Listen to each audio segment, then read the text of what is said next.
Darkness cannot drive out darkness. Only light can do that. Hate cannot drive out hate. Only love can do that. Every man must decide whether he will walk in the light of creative altruism or in the darkness of destructive selfishness.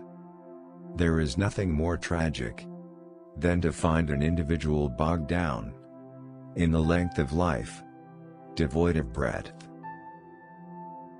We must use time creatively, in the knowledge that the time is always ripe to do right. All labor that uplifts humanity has dignity and importance and should be undertaken with painstaking excellence.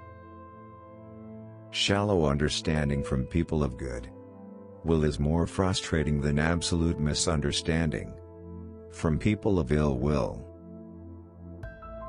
An individual has not started living until he can rise above the narrow confines of his individualistic concerns to the broader concerns of all humanity. Mankind must put an end to war, or war will put an end to mankind. Our lives begin to end the day we become silent about things that matter. Nothing in all the world is more dangerous than sincere ignorance and conscientious stupidity. Forgiveness is not an occasional act. It is a constant attitude. 10,000 fools proclaim themselves into obscurity, while one wise man forgets himself into immortality. That old law about an eye for an eye leaves everybody blind. The time is always right to do the right thing.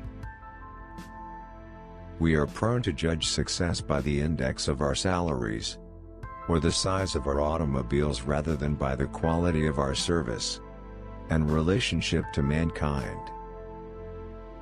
Whatever affects one directly affects all indirectly. I can never be what I ought to be until you are what you ought to be. This is the interrelated structure of reality. Not everybody can be famous, but everybody can be great. Because greatness is determined by service. You only need a heart full of grace and a soul generated by love. The soft-minded man always fears change. He feels security in the status quo, and he has an almost morbid fear of the new. For him, the greatest pain is the pain of a new idea. Science investigates, religion interprets. Science gives man knowledge, which is power. Religion gives man wisdom, which is control. Science deals mainly with facts, religion deals mainly with values. The two are not rivals. The past is prophetic in that it asserts loudly that wars are poor chisels for carving out peaceful tomorrows. He who is devoid of the power to forgive is devoid of the power to love. There can be no deep disappointment where there is not deep love. Man must evolve, for all human conflict, a method which rejects revenge, aggression and retaliation. The foundation of such a method is love.